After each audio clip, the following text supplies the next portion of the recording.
What would happen to your business if you had 50,000 followers on any social media platform? My good buddy Michael Addit, who has 52-ish thousand followers on Instagram, came into our coaching community and explained exactly how he did it, the principles that he applied. And I'm telling you right now, the one principle that he explains in this video that I'm about to have you watch literally changed the entire way that I look at social media today. And as a result of that, already I'm starting to make even more money. I hope you enjoy it. It's going to be phenomenal. Stay tuned. Michael, I think everyone, for the most part, here's like the key for us right now is that in this world where everyone's posting reels pointing at stupid shit, we want to stand out as coaches and become thought leaders on that space, authorities, if you will.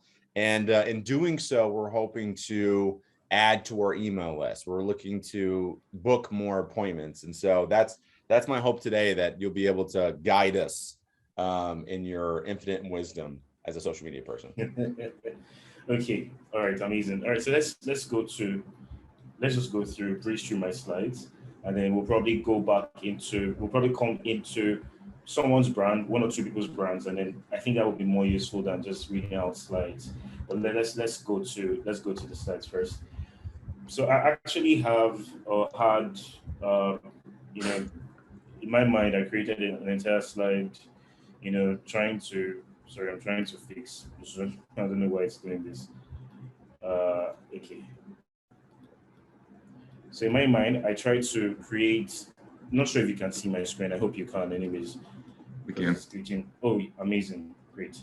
So in my mind, I created a few slides. If I wanted to just breeze through the stats, it's how to get seen, heard, and paid on Instagram. And the first thing I like to do when I have the sessions is talk about our general approach to social media.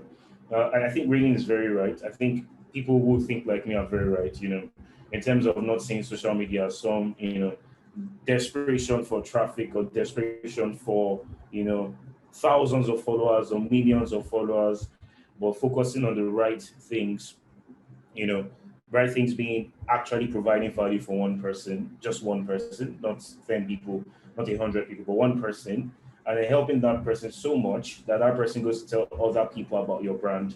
And that to me is what growth is. So I like to cover the approach.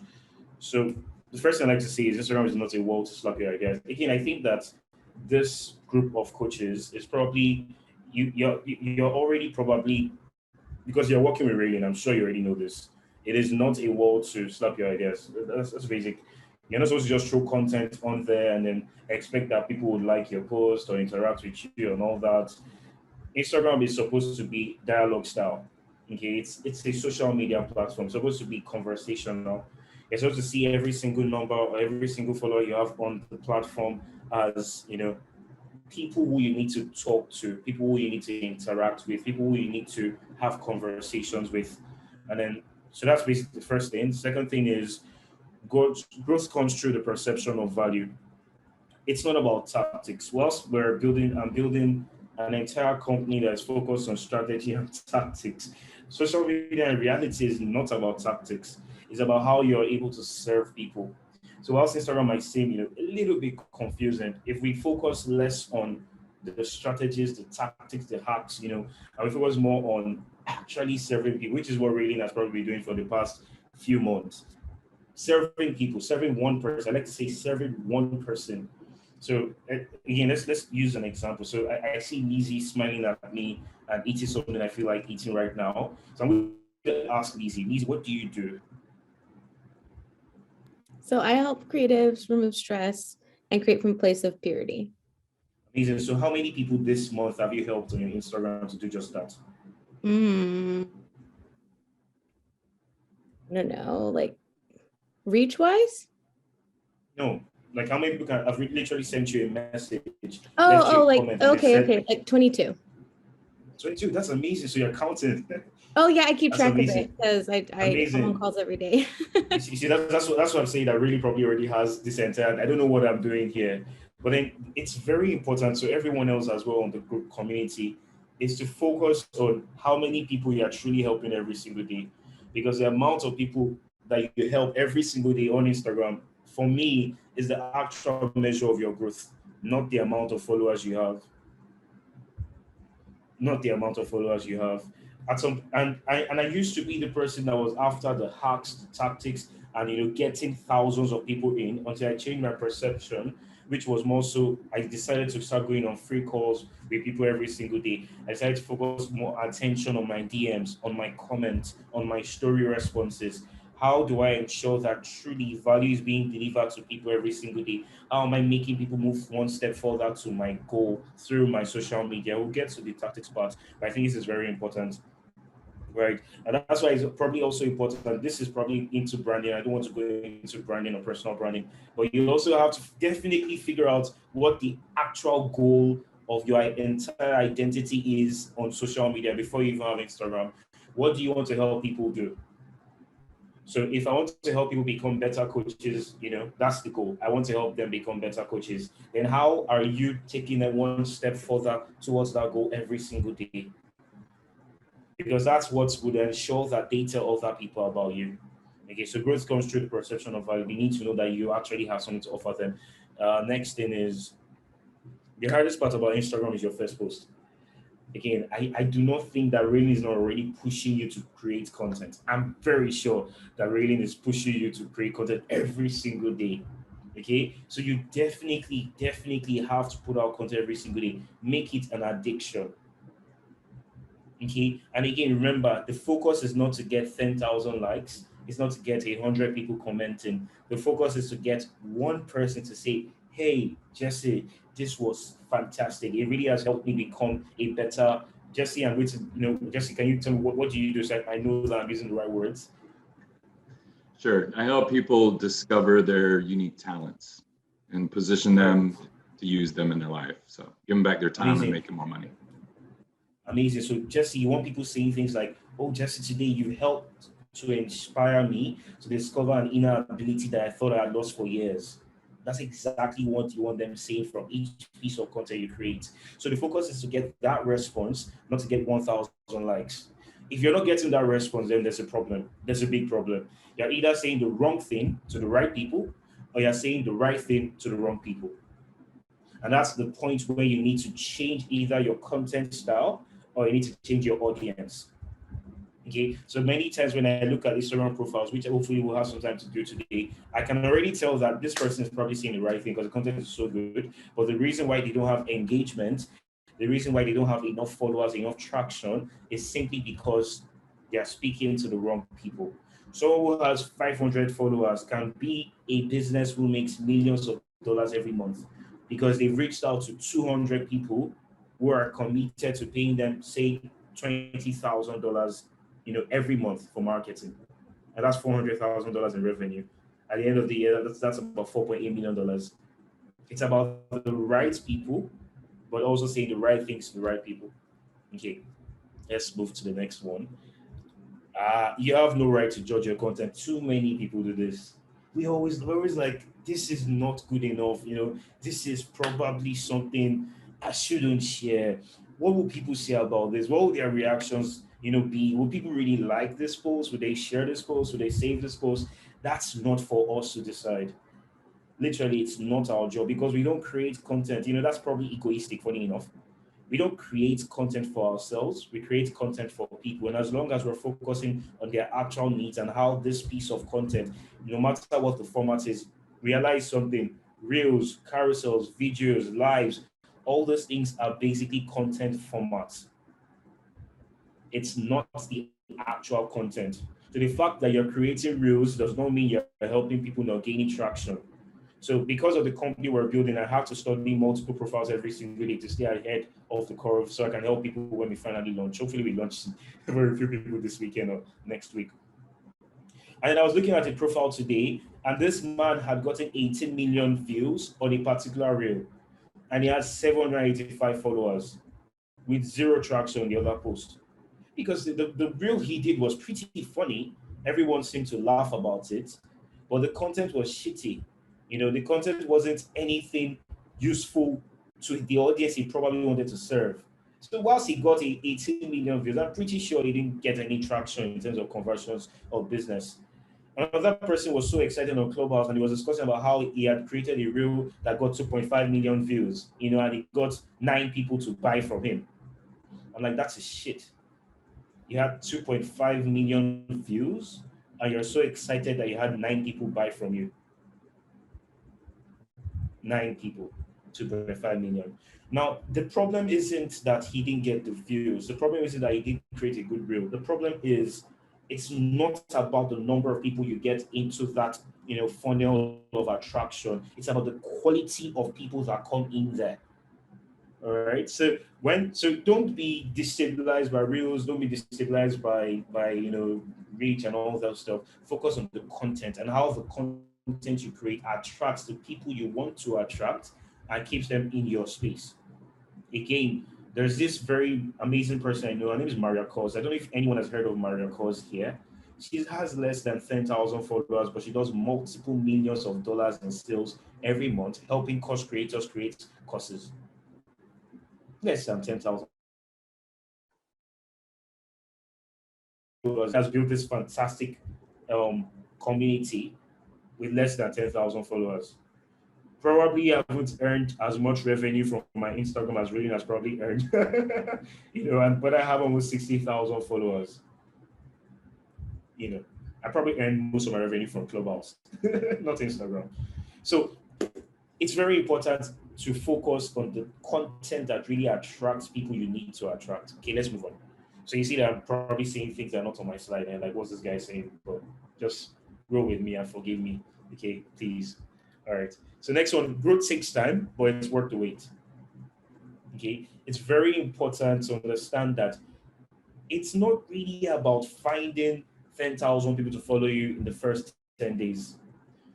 It's about finding the right people. Again, I'm emphasizing on that. Let me explain what I mean. If you find just 5 people to engage with your content, receive the value you offer to them, and they truly, truly feel inspired by what you have said, there's a very high chance that one of those 5 people potentially can have 1 million followers. And if that one person shares your profile to the 1 million followers he or she has, there's a chance that 1,000 people can immediately pick interest in your brand. So and that's what happened to me on Clubhouse. Yeah, I kept on offering value to people, different people. I didn't really care about who was who. I was just enjoying myself, giving out value and helping people. It gives me joy to do that, to be honest. It really does. And if really gives me an opportunity, we can go on for 5 hours. I don't mind. I'm just joking, really. And I'm really just joking. But then, on Clubhouse, that was the focus. And then now, if you check my Instagram, I have maybe hundreds of people with blue check marks following me, and I don't even know half of them. I have people with millions of followers following me. I've never said a word to them, nor do I follow them back. But the reason why they are there is because they feel like this dude, this Michael Addit, they feel like he can add some value in some funny way to them later on in future. Now, when I start creating content again and they start sharing to their followers, maybe, just maybe, I might get a boom and everybody's like, where is this guy coming from? But that's because I focused on the one person I needed to. It might take time, but it will happen. The things we feel make no sense are nearly always the ones that do. After years of building brands, helping thousands of people build brands on social media, consulting with hundreds of brands, maybe even thousands of brands, working with at least hundreds of brands directly to build their brands, the one thing I've realized is that you are never able to perfectly know exactly what would do well in terms of the content you create or the message you put out there.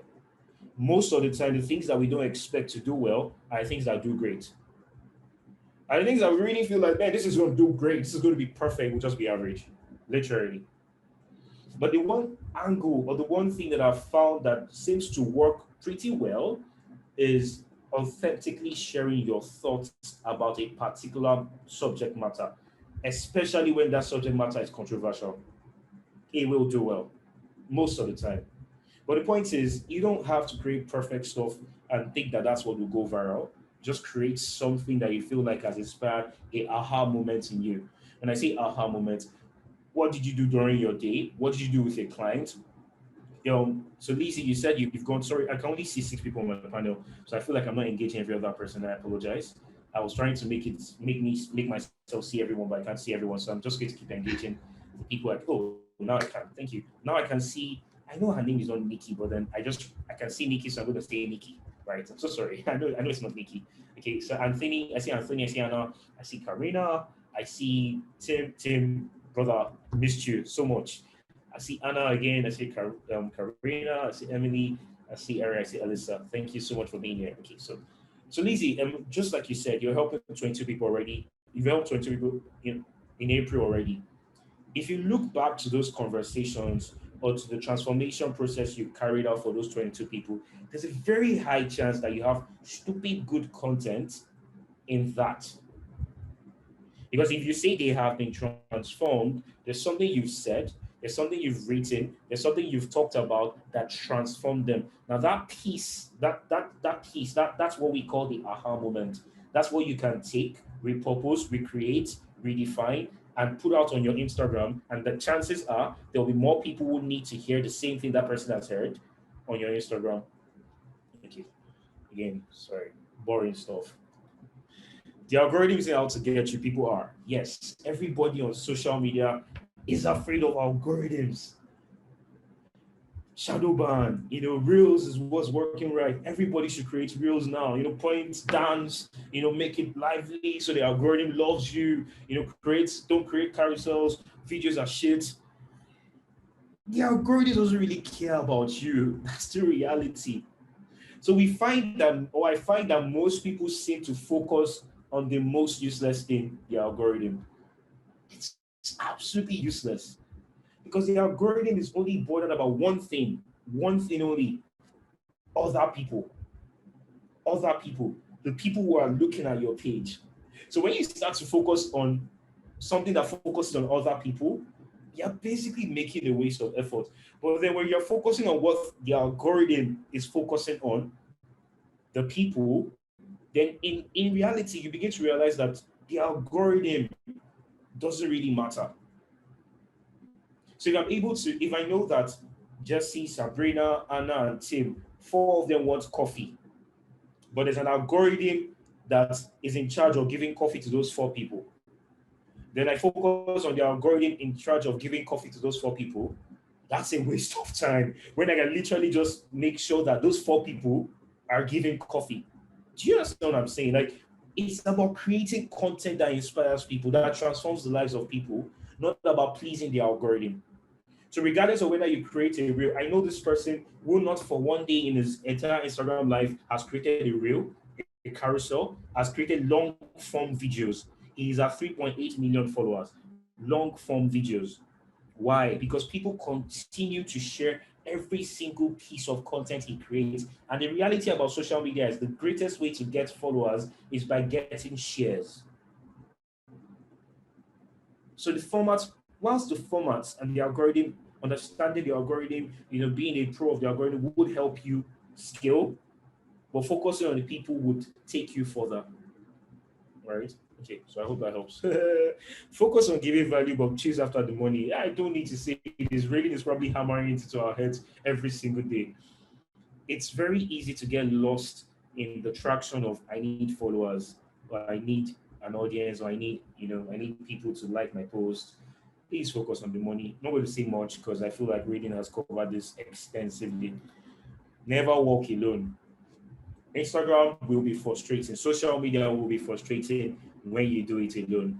It's perfect that you have this community and you have support all around, but it's also really important to build community around your own brand, right? Build people that become like your evangelists, become like your missionaries, people who will take your brand with you, so that when you feel like, oh my God, this content doesn't make sense, they're already talking to you and saying, nah, it makes sense, man, this is so good, right? And then they're engaging with you whenever you're on the live, they're coming to your lives, and the secret to building those kind of people is to continually service those people. I was able to do that successfully the moment I decided to start doing free calls every single day. I did that for 4 months straight. Every day I would go on 2 free calls, and I tell you, it helped me to understand my audience greater than I would have ever imagined. So build that community, let them follow your journey, and then you would find that social media or Instagram becomes so easy. big ideas carry big risk. This is something I like to show people. This is Chris, so a very good mentor. I'll say big ideas carry big risk. In life, you either win or you learn. So even when you feel like Instagram is failing or social media is failing, don't focus on the failure. Try to focus on what you might be doing wrong. What are you saying wrong? What are you saying right? Or who are you speaking to? Try to focus on what you can learn from every experience you have on social media. So maybe that aligns more with tactics, but then focus on, what has gone wrong and not just be downcasted or feel like, oh, now I can't do this Instagram thing, I can't do this social media thing. Because I tell you, every single niche, every single thing or item that you're doing is needed by at least 1,000 people. And if you only charge $1,000 to those 1,000 people, that's $1 million. And I assure you that those people are on Instagram. They are on Instagram. They are. Most of them are, anyways. Even if they're just joking around, they're probably on Instagram. All right. So that's basically it for the inspirational part. Does anyone have any questions, or do we want to take some time out to look at someone's brand and sort of before we go into all of these things? Do you have any questions you want to? Do you want me to? Should we take a look at someone's brand, or there's a lot that's been going on in the chat. Yeah. So Michael, there's a few things that you had mentioned that I wanted to highlight, and I think every once in a while we have a challenge at ECA that everyone's gonna be focusing on, and I think the challenge for this month when it comes to social media is gonna be what you said here, which is solve a problem a day for one person. And I love people talk about solving a problem for your avatar, but that we think that's one person. We sometimes get lost in translation, but I think if we focus in on legitimately one person, meaning imagine a profile, Michael, that every day, if I said, this is a problem solved, and we literally put even the name of the person we helped online, right? Their Instagram account, and said, this was the question, here's the answer. Now, what's interesting about that, again, is it really narrows it down. Like Sabrina mentioned something in the chat where she said, my most popular reel, the most successful reel was me pointing, actually. So here's the difference. I think you saw this with Michael talking, which is that success to us is not views. It's conversion. Now, conversion can mean email list subscription. It could mean call, them jumping on a call with us. It could mean a sale. Conversion can mean a lot of different things, or as we say here, enrollment. But if we look at it like views is the success, we'll always be upset. So anyway, I just wanted to highlight what Michael said there. Let's just solve, I think the challenge for this month, and Kayla remind me. So the challenge for this month will be try to solve one problem a day on, online. I think that would be amazing. So I love that, Michael. I think that would help. I think that would go very far. Let me say something about Reels very quickly. It's not the pointing or the dancing. So like I said, my company, we've been studying Reels very extensively, as well as TikTok, because what we're trying to build is blueprints and guides so that people don't have to think about social media anymore. You just have to go on the platform and get results, right? So it's not the pointing, it's not the dancing either, it's the motion. So I've also spent time, I'm hoping to secure permission, approval to go and study the neurology of content online. If I did this, your attention will be grabbed instantly. If I did that, you would also look at me. If I did this too, you would focus on me. It's not the pointing, not the dancing, it's the motion. It's how you're able to distract the eyes and keep people engaged beyond what you're saying. That's what gets you the attention.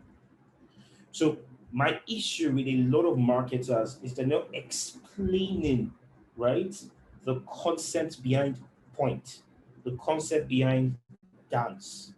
Okay, they're not explaining why you should do those things.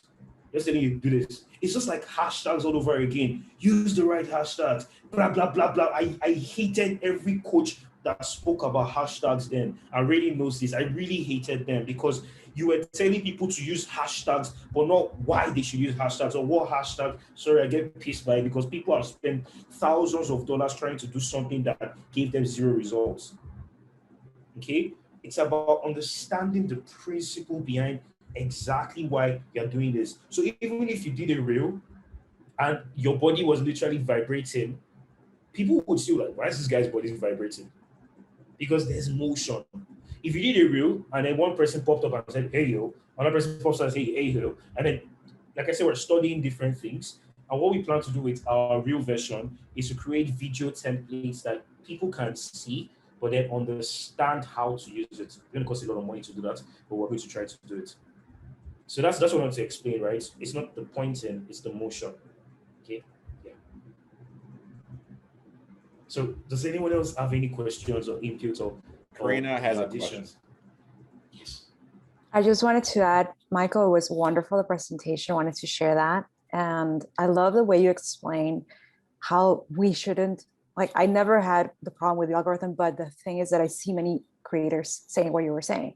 Obsession for the algorithm. Does it like me? Is it against me? And at the end of the day, what you said is focus on the value and how that value can really help you convert. And talking about reels, that is something that is very new, as I think a year and a half. You're right. It focuses on the motion, on everything. And what you see is I'm a video producer, so I understand that the changes of atmosphere, of ambience, values a lot. It's like creating a movie. My question for you is, how do you get so passionate about what you do? How did you start with this journey? And what made you choose Instagram as one of the main platforms for you to share your content and not any other, like TikTok, for example? That's my question. So I think those are two questions here. How did I get passionate about what I do? And the second question is, why did I choose Instagram? Okay. How did I get passionate? I love marketing. I think it's in my blood. My dad used to be marketing director for one of the biggest companies in my country. My uncle, my dad's younger brother, is currently he runs the second biggest agency in my country as well. My sister is currently the marketing director for another company, very big company. She manages East Africa as well as, I think, East, South, and West Africa. It's in our blood. We love marketing. So that's probably the start of the marketing journey for me. However, how did I become so passionate about helping people? So I made quite a lot of money doing social media marketing across different things, dropshipping, print on demand, all those stuff. I've done a lot of all those things, Shopify, Facebook ads. I became very passionate when I began to listen to people. When I began to help one person, and I keep saying this thing, I think it's very important. When I began to help one person every single day. Before then, I was just about showing you that I can get results. Before then, I was crazy about, man, I'm going to get 5,000 followers in 90 days. And I did do it. I got 10,000 followers in 90 days on Instagram. It was so easy. Before then, I was just about, you know what, I'm going to spend $5,000, or no, let's scale it down. I'm going to spend $50 on Facebook ads and get a revenue of $10,000. I didn't really care about how I did that. I just wanted to show you that I could do it. When I began to listen to the problems that people were facing, the people I wanted to help, to listen to their true heart desires, listen to the situations, understand the problem, the passion to truly help people get results began to increase. So I don't know if that answers the passion question. Why did I choose Instagram? To be very honest with you, at that time, I started out on Twitter, to be honest. I spent my first 30 days on social media on Twitter. I grew pretty fast on there, got to 3,000 followers within those, 2,000 followers within those 30 days. But then, because I was really good with strategy and marketing, people began to ask me questions like, I'm going to say something after this. People began to ask me questions like, yeah, if you're so good at social media marketing, why do you have 0 followers on Instagram? How is that even possible? So people began to make Instagram seem like the big deal, that's where it's at. If you don't have followers on Instagram, then you're nothing on social media. And I'm like, okay, if you guys feel like it's such a big deal, I'm going to go on there, and in 90 days, I'm going to get 10,000 followers. And then people really, people were like, nah, you can't do it, And then when I did it, everybody was like, oh, he did it. That's exactly why I chose Instagram. Nothing eccentric. I'm not some guru that just say, yeah. Now, if your question is, how do you choose the best platform for your brand? I'm not sure if that's your question, if that was what you were trying to get out of my question, out of the question you asked. Oh, my question was, why did you choose Instagram? And Okay. because I saw your content, I followed you, I really loved it. So I just wanted to get an insight of why you chose Instagram. Nothing special. I was just being boastful, egoistic, and unnecessarily, silly at that time. That was like 2019, 2020, you know. But then if you're asking, if I don't know if this will help, but then if you want to, if anyone wants to know why you should choose any platform to start on, like I said, we're doing social now. Social now is social media marketing. We're not focusing on Instagram anyway.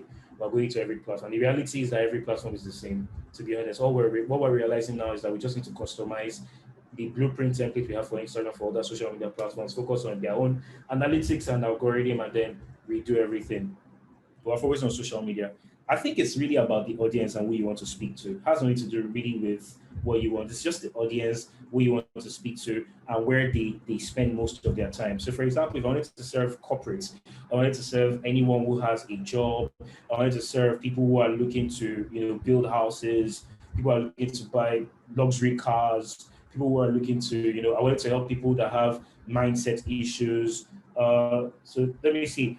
Lizzie, you said something earlier. Sorry, I need to repeat what you said you wanted to do. Sorry. You said you help people. So I help creatives remove stress to create from a place of purity. Okay, so right now, Lizzie has audiences shared between Twitter and Instagram. So many creatives have left Instagram to Twitter because they're looking towards Web3. So right now, her audience is shared between Instagram and Twitter. So I'm going to tell Lizzie now, you should be creating content on Twitter, and you should definitely be creating content on Instagram. If Lizzie has said she helps corporate professionals, then what the hell will she be doing on Twitter? And what the hell will she be doing on Instagram when LinkedIn is right there? And there's so much money on LinkedIn. So much. They have so much money, and they don't have the slightest idea how to spend that money, except real estate investments. So basically that's how to figure out what platform you should spend your time on, is focusing on the people you want to serve and where they're spending their time. Okay, so let's quickly go back to the slides, because like I said, we can spend 5 hours here, and we've only covered section 1 of my slides. So let's go back to the slides. I'm so sorry, I can be pretty slow. Sorry, so sorry. Okay, so Michael, let's go you back know to the that slides. pisses me off. Stop saying sorry, dude. You're amazing. You're doing great. Everyone, real quick, put your hands together for Michael one more time. He's going to keep going. He's going to keep going, but I just want to make sure he gets some love. Michael, you're amazing. Stop saying sorry. One little thing. Here's going to be like our action item. Here's something based on what Michael said. I'm going to be implementing more in my content, which is actually, I'm going to start doing a better job listening.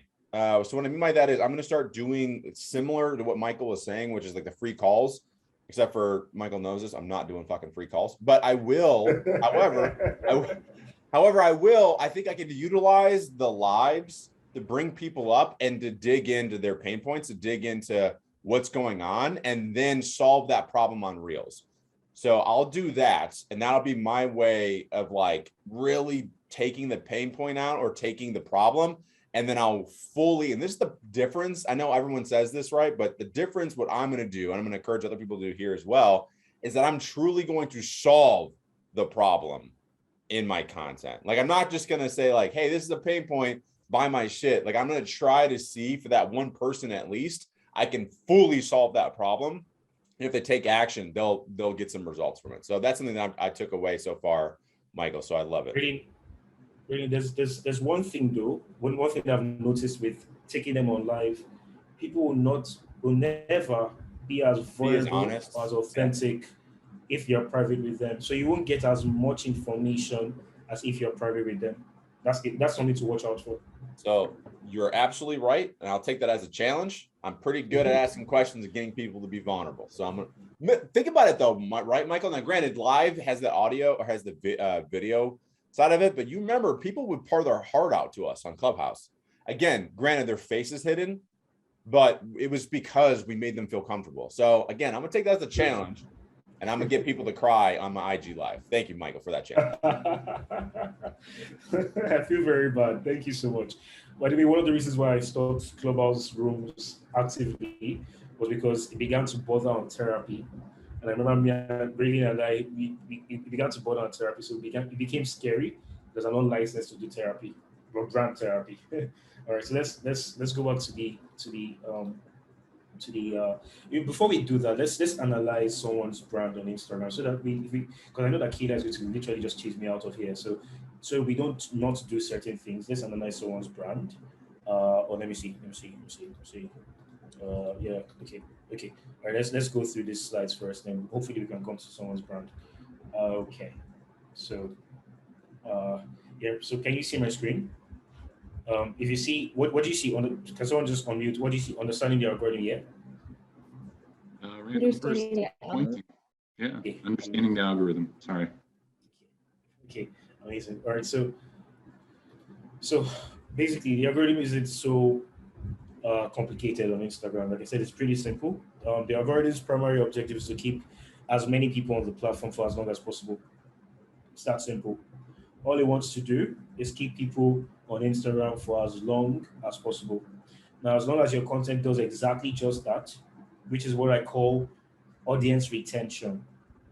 How well does each post you create keep people on your profile?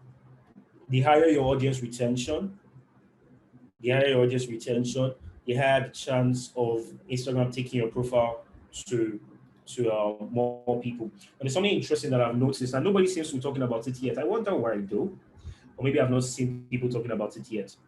Instagram has started testing out evergreen content. I don't know if anyone has noticed. So a lot of my posts have been going viral, and I've not created content since October. I've added about 2,000 followers between January and now, and I've not created a single post since October. And these are not people that are just, random bots or things like that. There are people who have sent me messages saying, oh, this content really helped me rethink X, Y, Z, Z, Y, X. Instagram has begun to test evergreen style content, and that's going to help them because it's going to help creators, so it's going to help them eventually. I hope they go big on it and it becomes more YouTube style, because then you can create content and then you know that it will still go viral. So ultimately, I see that Instagram is sending the content that has kept people on the platform the most to even more people. And that's what I call audience retention. Okay, so as long as you keep people on your profile, people would continue to Instagram will continue to share your post to more people. How Instagram measures content relevance. So content relevance is something I also need to explain. Content relevance is, how much of the audience that have received this post have reacted positively to this post. Regardless of if they are reels or carousels, Instagram does exactly just that. Instagram will first send your content to a few people, to 10 people, and then it wants to know how many people out of those 10 people have reacted positively to this post that this person has created. They had the number, they had the number of people that Instagram would take your post to after those 10 people. So sometimes you find that your reels doesn't do well just yet. Okay? The first time you create your reel, you get maybe 1,000 views. But then, 5 days, 6 days, a week, 2 weeks after, you just realize that, damn, this thing has gone to 3,000, 4,000 views. What's happening exactly? Okay? So what has probably happened is that the trinkles, because reels are evergreen, yeah? The trinkles of people that have seen your reel after it was created have responded positively to that reel or to that post. And as such, Instagram takes it to more people, so those people will continue to respond. The reason why Instagram is testing out evergreen style content is because they are noticing that people are leaving the platform, especially creators. And that's not necessarily their fault. It's because the pandemic has left. A bunch of creators came because of the pandemic. A bunch of creators have gone back to their normal lives, chasing business, chasing money, taking care of their kids, taking their kids to school and stuff like that, right? And so the creators have stopped creating. So now they need posts that have done well in the past to continue to keep people on the platform. Anyways, going to the measures, there are 4 metrics, as we all know. There's the save, the shares, the comments, and the likes. The first and most important thing is the save. The more people save your post, regardless of if they're reels or whatever they might be, the algorithm loves saves. It loves saves because it's you telling the algorithm that, hey, it's your audience rather telling the algorithm that, hey, I'm going to come back to this post later on and spend more time on your platform. And as such, the algorithm is like, yeah, man, yeah, this guy's content needs to go further. While saves might be the favorite for the algorithm, it's not the best for your brand. And that's important to know. The best for your brand still and forever will remain shares. But the algorithm ranks shares second to saves, alas. And shares are harder to get. Saves are stupid easy. Here are 5 things you need to do to get XYZ results. People will save that piece of content.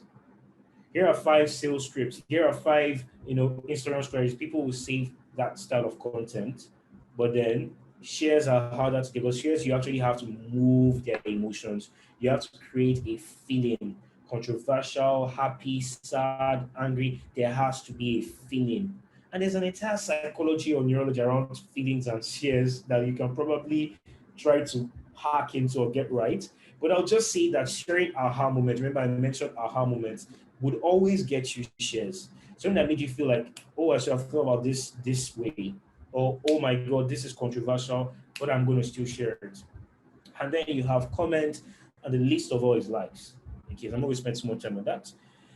All right, so let's go into the fundamentals of Instagram strategy or Instagram marketing. Like, what's the entire concept behind looking at Instagram from the overall standpoint? So the first thing you want to do on Instagram is attract. That's the first thing you want to do. You need to attract people to your profile. And there are different ways to attract people to your profile, creating content, using hashtags to categorize your content so it reaches the right people, collaborating with other influencers, collaborating with micro influencers. That's extremely important. Networking has not lost the value it has in the physical world because there is social media. That's a mistake that people seem to be making. Networking is even more important with social media, and it's better implemented with social media. You still desperately need to connect with the right people, network with people that potentially can help your business grow. And that might involve you kissing ass sometimes, but that's really important, right? You really have to network because when you go to events, you might not like that guy that you see drinking or sipping wine and feeling all cool with his suit, maybe his $10,000 suit. You might not like him, but because you know that he has a very significant role to play in helping your business grow, you still have to speak to him. So the fact that someone has 20 or 30 or 50 or 100,000 followers and that person is egoistic or behaves weird or is boastful does not mean that you will not connect with that person, because you have found that that person contains an audience or commands an audience that needs what you have to offer. That is very important. It's not about looking for people who have 10,000 followers or 200,000 followers. It's about looking for people that have 1,000 followers but have 400 people who need what you have to offer them. Micro influencers or small scale creators. So the first thing is to attract. When you attract people, the next thing you have to do is retain them. You have to keep them on your profile. Keeping people on your profile means you have messaging that inspires them or shows them that, hey, you know what? Exactly, what this person offers is what I need to get to the destination that I want to get to. So I'm an ideas person, or let's say I'm a social media strategist. That's Michael, right? He's a brand marketer, but focuses on social media. So Tim is someone who wants to get some better results with social media, and maybe I probably can use my own page as an example here, but I prefer to use someone else's page. But next, what you want to do is retain the messaging you create on your profile headline, your bio, your content. Everything is what will help you keep a profile visit as a follower or as a fan. No, as a follower. What will make them your fan is how you engage, which is the third step. You have to engage. Okay, engaging them is continuously having conversations with them on your Instagram stories. Engaging them means going on Instagram lives. Engaging them means responding to their comments, responding to their DMs, reaching out to them before they reach out to you. Okay, that's what engaging means. Engaging with them continuously is what makes them your fan. So with content you attract, with your messaging you retain, with your responses and conversations you engage. The final part is to offer them something. Your brand or marketing is never complete without offering them something. An ebook, a course, a mastermind, a community. Offer them something. This is very important for me to mention. Social media is transitioning from being centralized. Now, I'm not talking about Web3. Let me be careful with my words. It's transitioning from being, oh, there's an Instagram. I have 10,000 followers on Instagram, to being, oh, I have a community that is private to me.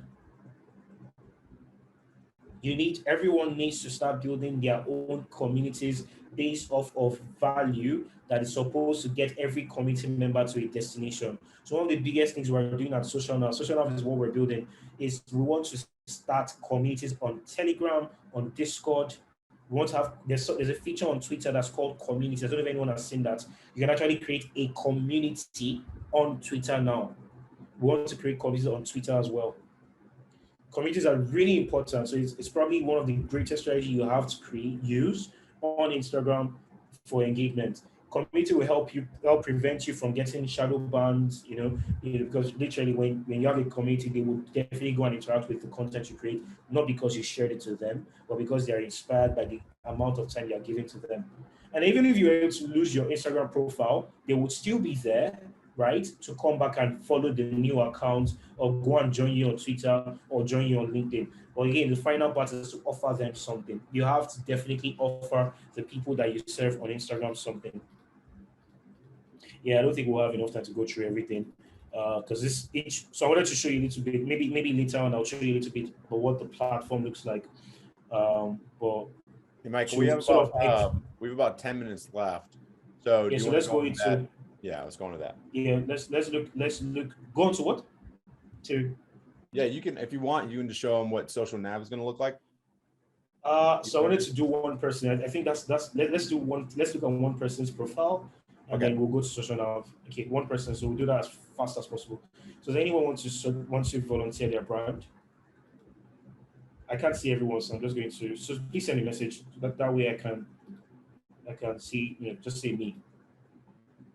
All right. So you have Nobody's saying me. I'm going to pick somebody. Remember, guys, this is somebody that, like, to do this normally I would force charge a lot of money. So you can pick on me if you want. I don't feel like Jesse, you haven't even started yet, so not. Yeah, that's the reason I was like, if you want to volunteer, I'll do it. I would volunteer, but I think we should do somebody who's a guest. I think that would be more appropriate. Taylor, do you have your page up? You're the first person I saw, so we're going with you, Taylor. Let me see. Grab it. Yeah, and then drop it in the chat. I haven't used Instagram in a while because when COVID was going on, I also work in the ICU, so I have not done much with it. So let me see if I can find it. If anyone can get theirs faster than me, that will probably work better because I don't have. We're committed. We'll take all the time you need. Like slow typing over there. Okay. You know what? Let me use my brand to sort of try to explain. What I wanted to do was go deep into someone's brand, but I'm thinking to myself that 5 minutes will never be enough to do that the way I do it, anyways. We can go over. Michael, it's okay. I'm late. Listen, every workshop we do, I run late, and so this time Kayla will be mad at me, but also, the fact that you were on time, take as much time as you need. Okay, I'm just impressed you were on time today. Wow. Okay. All right. So does anyone want to volunteer their brands? Anyone? Yeah, okay, Taylor's gonna go. We're gonna wait for Taylor. I literally cannot get. I can't get into my Instagram on here, so somebody else should go. Kayla's volunteering to find your thing for you. Kayla. you know your username. Michael can pull it up for you. Yeah. Yeah. So it's modern. Here, I'll just type it in. I just didn't have it pulled up. Because most people spell dietitian wrong.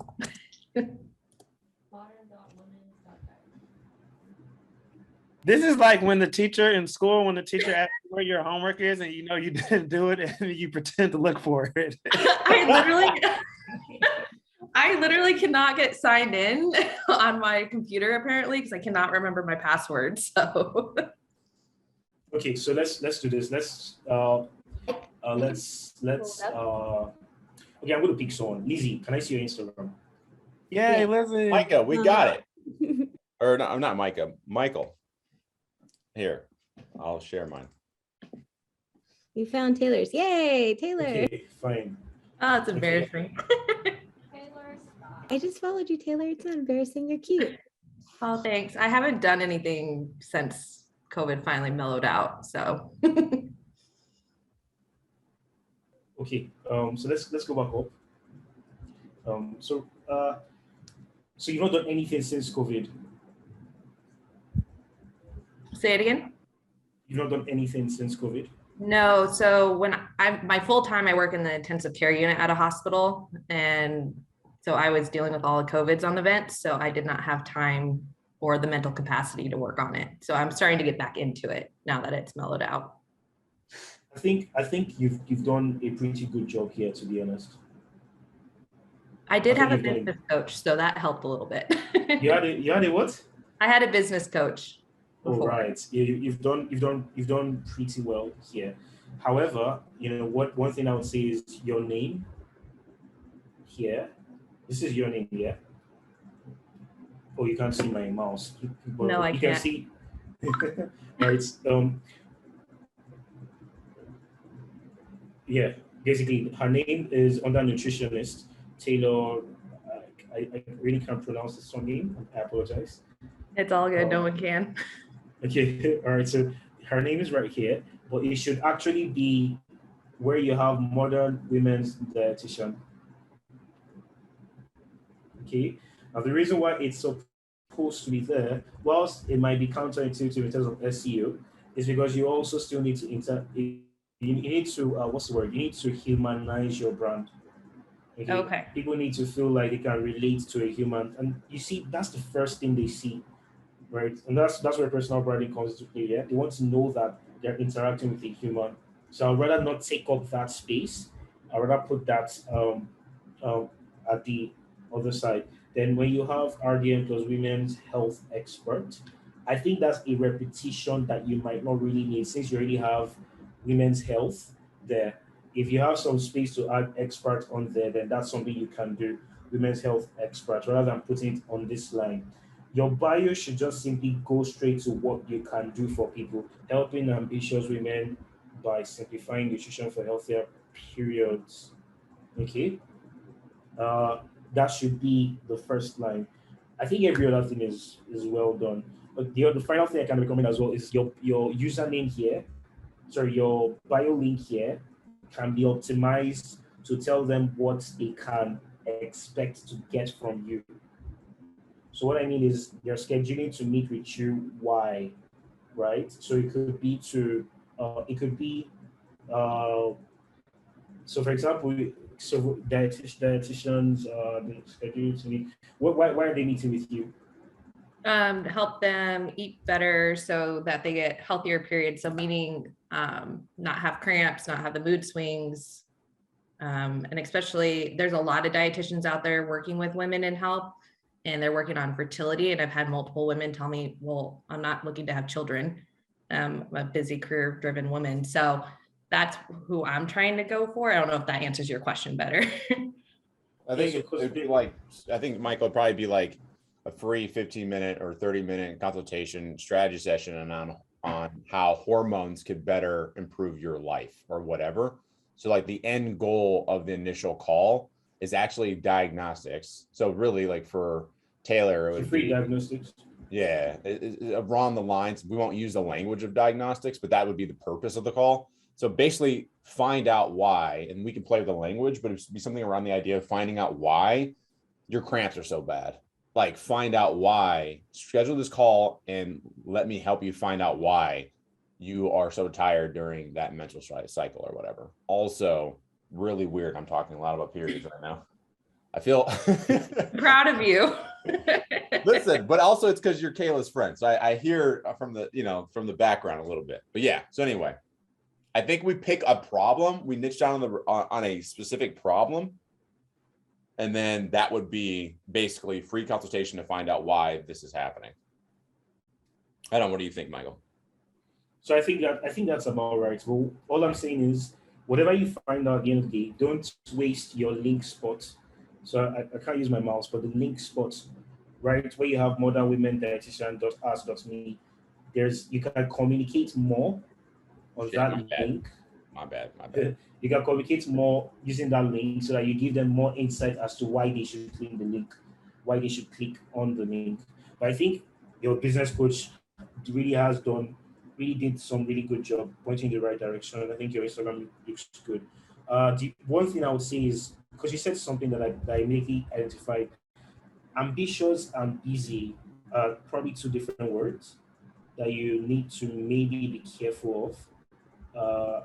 If you're more interested, and if your audience has used the word busy more than they've used ambitious, or you've gotten the sense of busy more than ambitious, that might be a word you want to switch around. But I'm sure someone will help you with messaging in the academy. So, but that's something I just noticed you said. I didn't want to let go of. But I think you've done a bang on job. In terms of your content, yeah.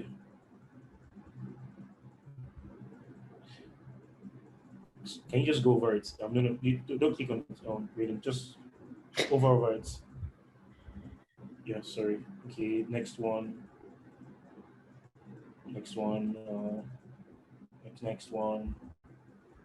Okay, can we go back up? Sorry. Yes. Sorry. Okay, so I think you probably have a community of people that are interested in you as a person, right? And you probably need to cultivate a community of people that are, interested in you beyond just being the person, right? From what I can tell, anyways, I can tell that this was probably an account you used as just being Taylor, and you had a bunch of friends on there. Not necessarily an account you created for business. Am I right, or was it always your account for business? It was always my account for business. So you can see I changed branding colors in the beginning, like trying to figure out what I wanted to do. So this was never a private account? No, it was not a previous account. It was a business account starting out. Okay, so I think that this is, I think that you have the right audience.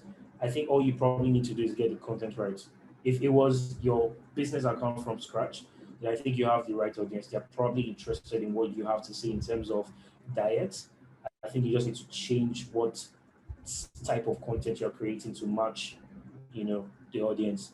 And one thing that would help, or one thing that would potentially could help you, is to go and study about 10 accounts that are successful dietitians or that are successfully doing health niche, basically.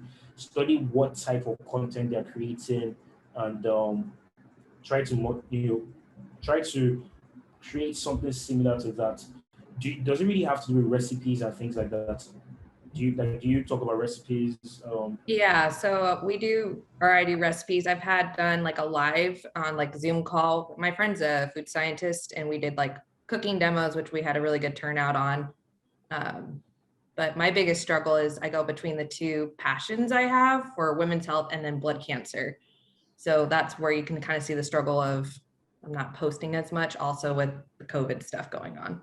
Well, are they really different? Are they apart? Yeah, they're separate business accounts. I'm saying, do you think that those two things, women's health and blood cancer, do you think there's no midpoint or common ground between the two of them? No, they're very different. So blood cancer, they're going through treatment. So chemo, stem cell transplant, sometimes radiation, where women's health is more like dealing with periods and hormone health. So it's really hard to mesh the two together. But isn't the through line nutrition? Which one? The through line between the two is nutrition, right? Yes. Yeah. There's your through line. That's the common ground. But can you post both things on the same business page? I feel like that would bring two different, you're not talking to the same client. What helps both parties? Both audiences need help. How do you plan to help them? So with blood cancer, you're working on side effects from treatment. How do you manage that? Same with nutrition, but I don't know how it would go together as a dietitian, seeing those two go together, because there's so Taylor, real quick, this actually goes for everybody. Sometimes in these moments, especially with Michael kind of doing what he's doing now, don't worry about the how yet. Only just follow us along. You got to trust us a little, Taylor. So don't worry about the how, because we get so bogged down by the how. Well, no, this doesn't work because leave the belief system you have currently or the story you're telling yourself, and let's see if maybe it could work. It might not, who knows? But by going through the thought experiment that Michael's going to go through, we may find a better solution than we have right now.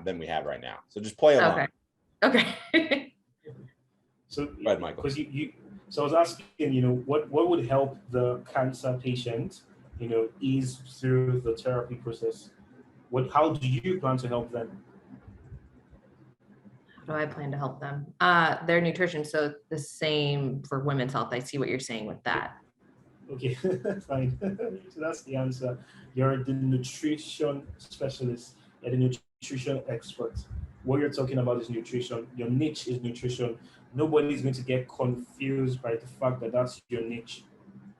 And then you have to also realize the starting point of that niche, of that brand, is not them, it's you.